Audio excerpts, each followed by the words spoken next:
Bisa nulis nggak? Masa nggak bisa nulis? Kita tempel di sini dan kita akan patuhi secara bersama-sama. Bisa dipahami?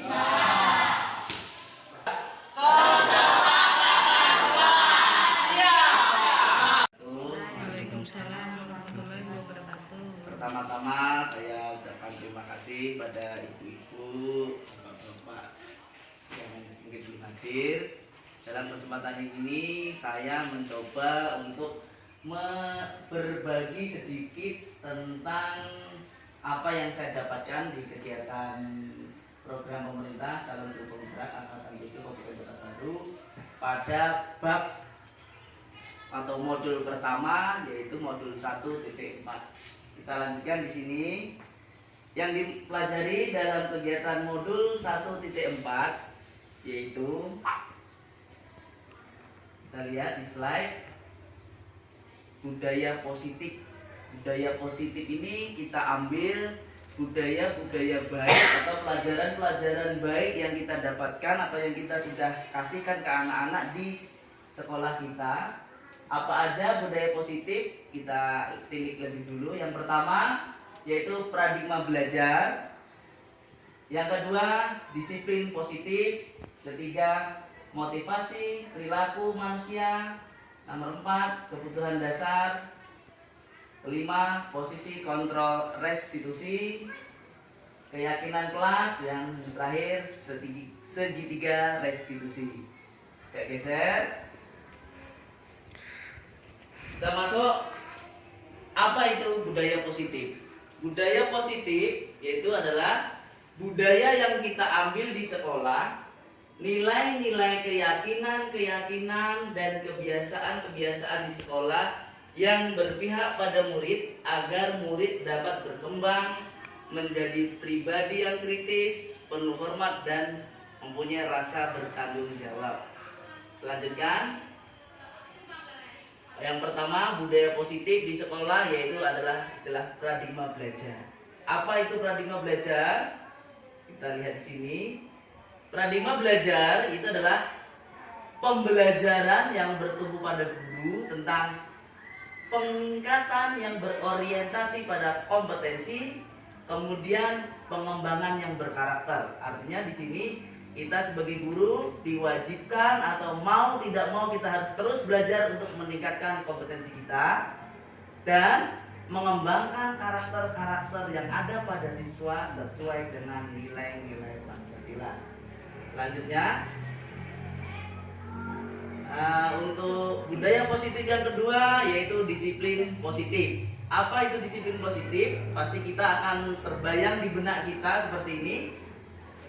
Yang namanya disiplin yaitu pasti larinya ke tata tertib, teratur, patuh pada pengaturan. Itu mindset kita, Bung, yang kita ambil dari kata disiplin. Kemudian dalam budaya kita, Bu, silahkan masuk belajar. Lu minta waktu tadi biar nggak ketemu. Di dalam budaya kita ada istilah disiplin, yaitu artinya kita diminta untuk patuh terhadap orang lain atau seseorang. Selanjutnya, disiplin yang kita maksud di sini yaitu disiplin diri, memiliki motivasi internal. Kita sebagai guru harus memiliki motivasi internal yang pertama yaitu rajin. Kalau kita tidak mempunyai motivasi internal, mau tidak mau kita harus ada yang namanya motivasi dari eksternal, yaitu disebut dengan peraturan. Saya lanjutkan lagi. Disiplin positif ini sudah disampaikan oleh Bapak kita, Bapak Pendidikan Ki Hajar Dewantara, yang menyatakan bahwa di mana ada kemerdekaan, di situ harus ada yang namanya disiplin yang kuat. Disiplin self disiplin. Disiplin artinya disiplin dari dalam diri kita. Itu kita sebagai guru mau tidak mau kita harus mengasih contoh disiplin kepada peserta didik kita. Kita lanjutkan. Budaya positif selanjutnya yaitu adalah motivasi perilaku manusia. Apa itu? Kita lihat. Menurut Diane Gosson dalam bukunya yang berjudul Restruction School of Discipline nyatakan bahwa ada 3 motivasi kita sebagai manusia. Itu sudah prinsip dasar. Yang pertama, 1, kenapa kita harus disiplin? Itu dari dalam hati kita pasti ada yang namanya untuk menghindari ketidaknyamanan atau hukuman. Nah, di sini ini adalah sebagai dasar kita sebagai manusia, kita menghindari yang namanya hukuman atau disiplin. Selanjutnya yaitu untuk mendapatkan imbalan.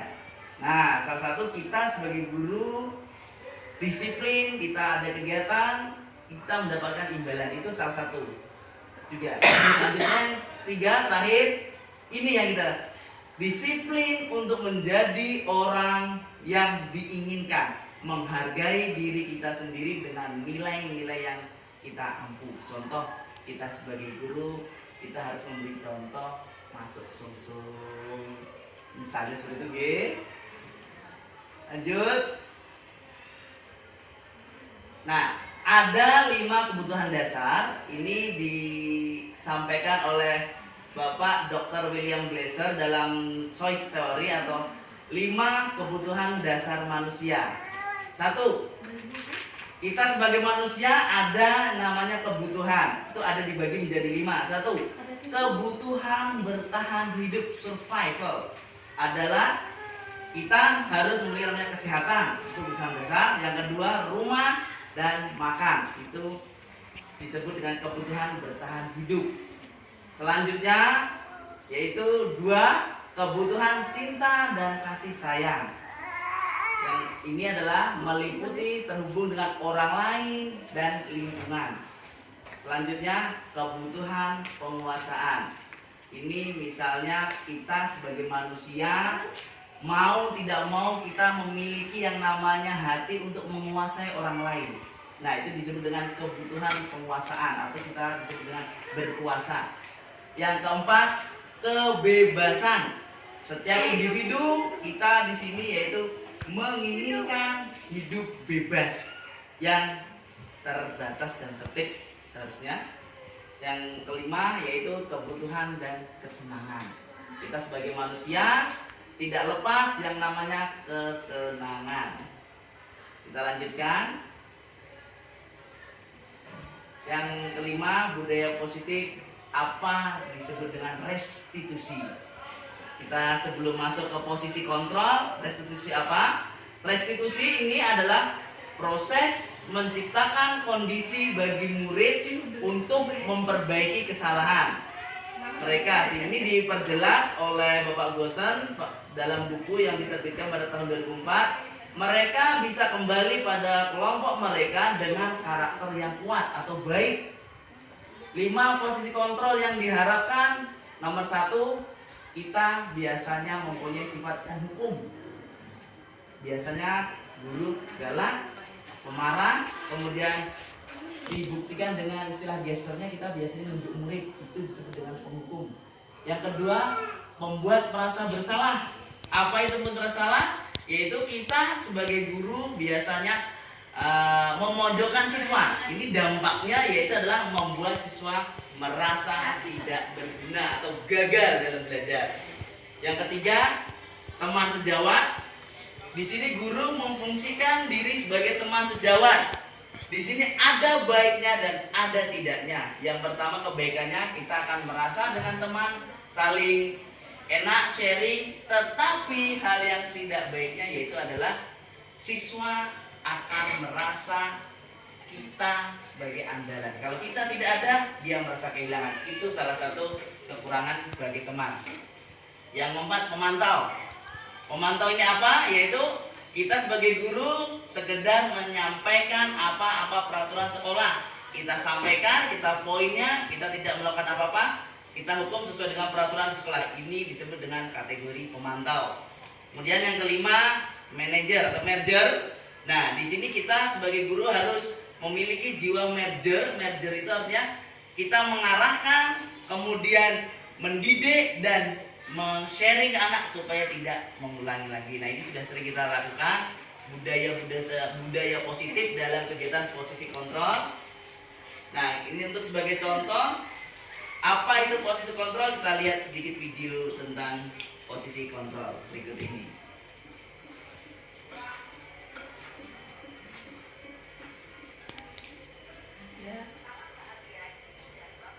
Nah, ini adalah ibu.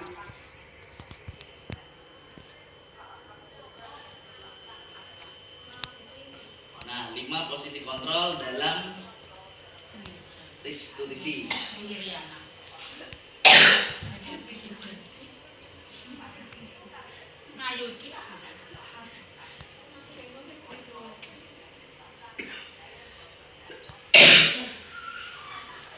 Nah, 5 posisi kontrol yang disampaikan ini sebagai contoh. Apa sih yang namanya pemarah? Di sini ada contoh-contohnya. Tadi di sini akan diulangi. Posisi penghukum, posisi pembuat merasa bersalah,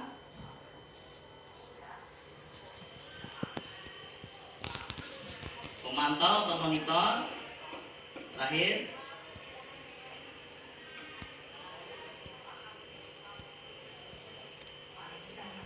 nah, ini adalah kasus-kasus 5 posisi kontrol yang sering terjadi di sekolah-sekolah. Bisa diperhatikan.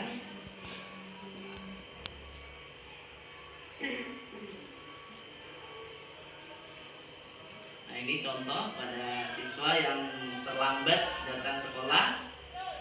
Ini adalah posisi penghukum nomor 1.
Nah, sebagai posisi penghukum dikatakan di sini dia seorang guru akan bertindak kasar, mencak-mencak, acak pinggang berupa hukuman verbal atau fisik. Nah, ini terjadi di sekolah dan seharusnya tidak boleh. Ini adalah dampaknya, menjadi dampak pada murid. Salah satunya adalah murid menjadi pendendam kepada kita. Kemudian murid pasti tidak akan menyukai pelajaran yang akan kita ambil. Nah, yang kedua yaitu posisi guru sebagai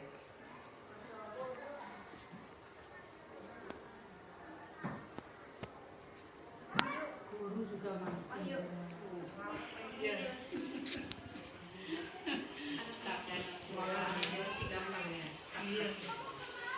ini contoh posisi kontrol guru ini ya, merasa siswa bersalah, gagal dalam belajar, atau dia sebagai siswa dia akan merasa direndahkan.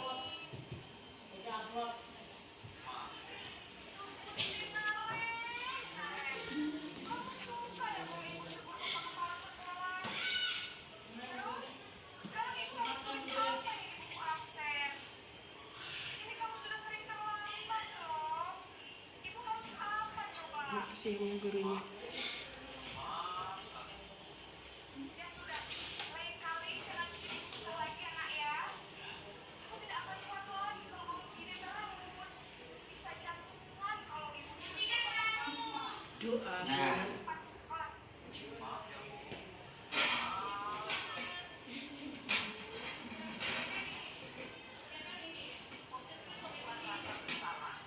Nah, nada tenang tapi membuat siswa efeknya yaitu di sini dikatakan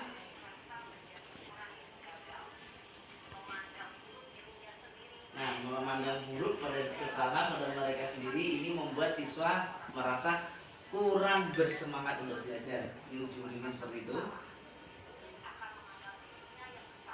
Ya. Rendah diri, menarik diri dan akan merasa diam di lingkungan dia sendiri. Nah, yang ketiga yaitu posisi kontrol, guru berfungsi sebagai teman. Di sini dijelaskan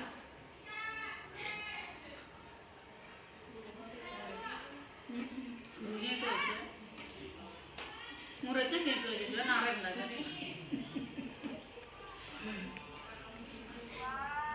contoh yang fleksibel ini Bu. Nah, mandu ini Bu ini. Di sini teknik apa yang kan ada? Nah, Semua ada. komplit Bu. Kita guru-guru di sini loh.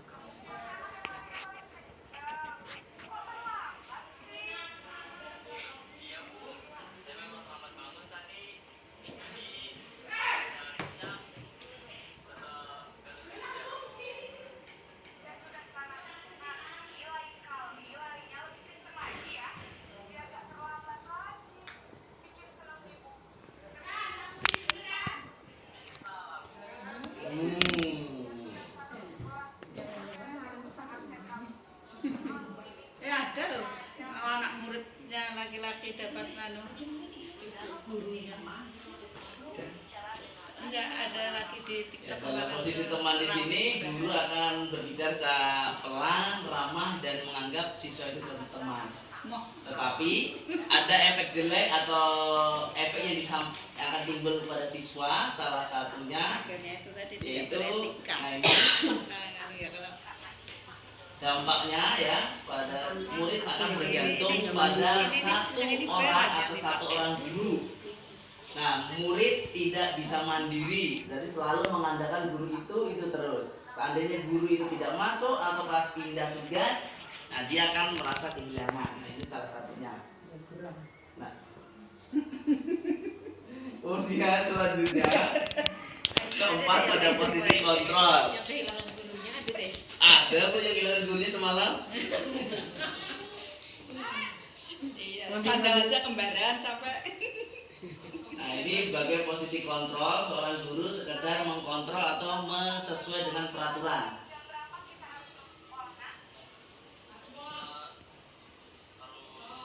Kita tuh kurang apa? Di sini metode apa yang ada di situ?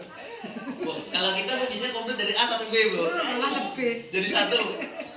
Kurang tempeleng aja. Nah, cuma kalau yang ada di situ kita kan cuma dipisah-pisah, Bu. Nah, oh cuma ini loh namanya yang dulu kan tahu kisahnya. Ada kita ini.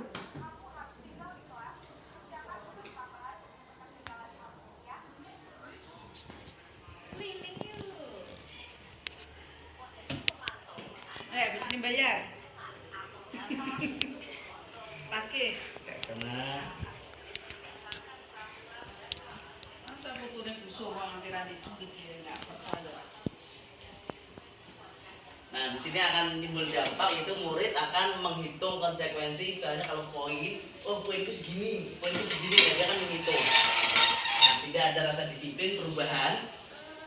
Artinya kita mesti punya tabungan poin untuk apa? Nah, ini efeknya ke situ. Nah, yang terakhir ini adalah 5 posisi kontrol, ada sebagai manajer. Lambine ini orang ganti-ganti. Ini sehari berapa kali melakukan kesalahan ini? Ada kasihan aku. Tenang bayaran deh. Kemarin tuh dan dibayar. Apa aja kalau kami salah arus ayo. Salah arus ini.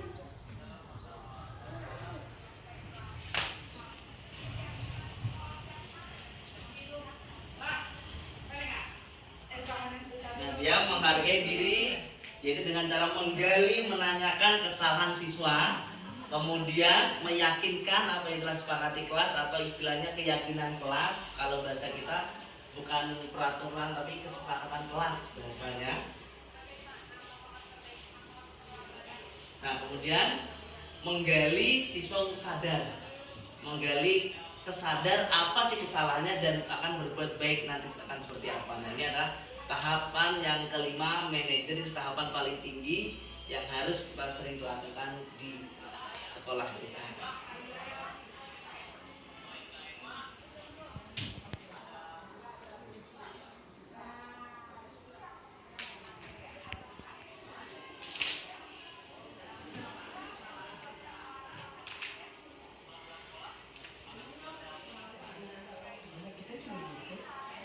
Berbuat apa tuh? Iya Bu, paginya tetap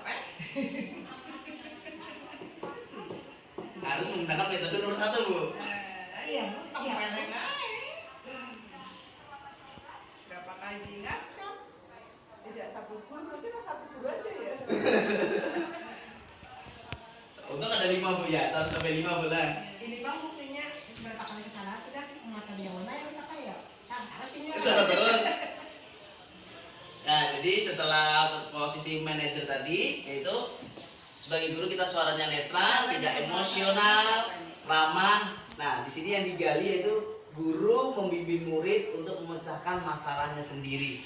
Jadi siswa akan timbul pemecahannya seperti apa nanti dia yang lebih baik. Nah, inilah yang diharapkan dalam 5 posisi kontrol tahap manajer. Juga sih tinggal kerja isu belajar. Bukan jadinya anak yang muda mau. Nah, ini adalah contoh 5 posisi kontrol. Kemudian kita lanjutkan yang bagian terakhir, budaya positif kita yang terakhir.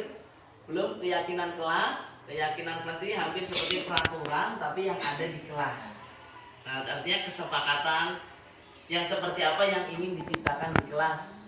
Ini diharapkan tidak terlalu banyak supaya apa? Siswa bisa mudah mengingatnya. Nah, ini keyakinan kelas sebagai contoh rapi, wajib rapi. Nah, ini keyakinan kelas. Dan yang terakhir yaitu budaya positif adalah segitiga restitusi. Nah, tadi ada tindakannya, sekarang kita masuk dalam skemanya yaitu segitiga restitusi. Apa itu? Ada istilah validasi tindakan yang salah. Kita sebagai guru memastikan kesalahan apa yang telah disampaikan. Yang kedua, menstabilkan identitas dulu kesalahan apa. Kemudian dari kesalahan yang ada kita pastikan benar apa salah. Yang ketiga adalah meyakinkan dari tindakan yang salah dan bagaimana yang betul. Itu disebut dengan restitusi. Nah, sebagai contoh, ulun kasih video lagi cara menerapkan segitiga restitusi atau memberikan pelajaran baik atau dari kesalahan siswa untuk berbuat baik dari kesalahannya.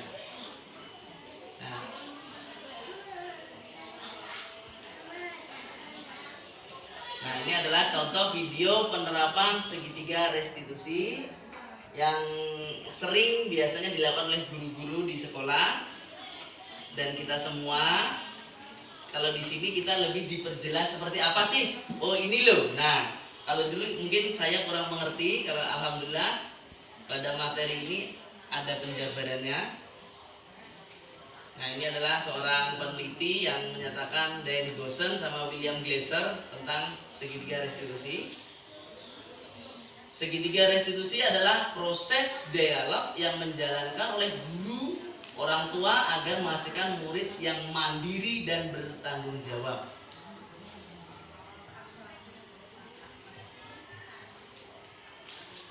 Ya, dalam 5 posisi kontrol, posisi manajer ini diharapkan siswa bisa lebih aktif dan tidak mengulangi kesalahannya kembali. Nah, untuk lanjut contohnya, ini adalah contoh dialog penerapan segitiga restitusi.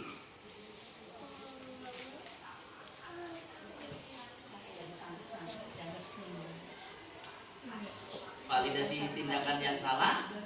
Yang terakhir yaitu menanyakan keyakinan apakah yang dilakukan benar apa salah.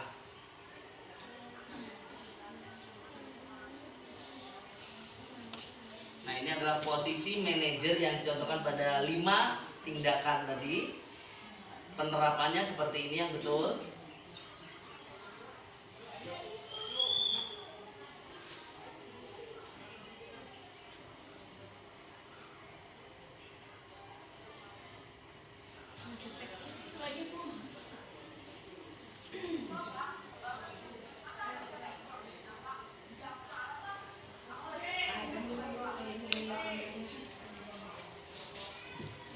Nah, ini yang disebut dengan kategori menstabilkan identitas, artinya kita si anak seperti apa, kita stabilkan dulu permasalahannya supaya anak itu ngerti apa sih yang dia salah.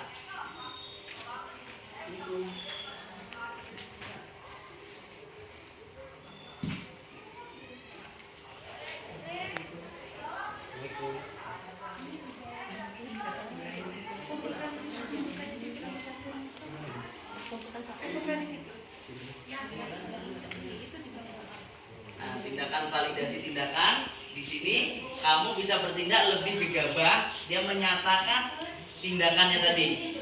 Jadi memvalidasi atau kita tuh meng-cross check kesalahan apa. Nah, Bapak ini akan menanyakan tindakan kamu yang bentak-bentak salah apa enggak. Nah, ternyata dari pengakuan sang anak yaitu menyatakan bahwa dia menyadari bahwa tindakannya salah. Seperti ini.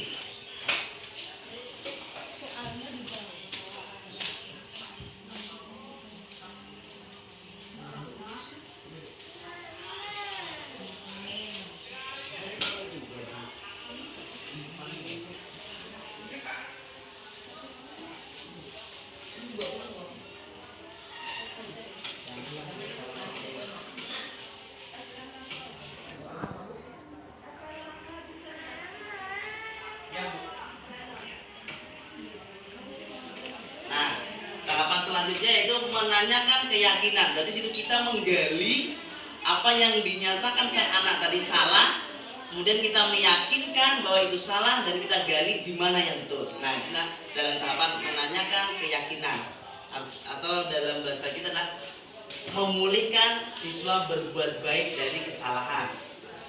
Nah, di sini terjadi sudah keyakinan siswa menjadi lebih baik untuk apa yang telah dia perbuat.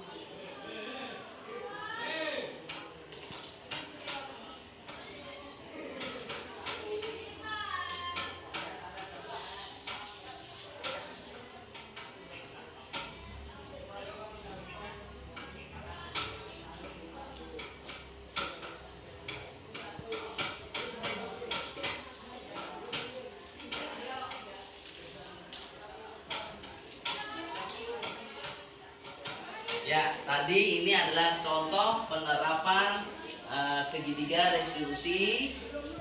Jadi untuk kegiatan hari ini yang sampaikan untuk berbagi ilmu yaitu positif atau berbuat positif ya di lingkungan sekolah. Artinya budaya-budaya positif yang ada atau yang sudah terjadi tetap kita budayakan. Kita sudah ambil pelajaran mana yang baik dan mana yang perlu kita tingkatkan. Untuk ibu-ibu, ini adalah share ilmu yang belum dapatkan dari kegiatan CGP. Mudah-mudahan dalam share ini dapat berbagi sedikit dan menambah pengetahuan kita bersama. Saya ucapkan terima kasih atas perhatiannya dan assalamualaikum warahmatullahi wabarakatuh.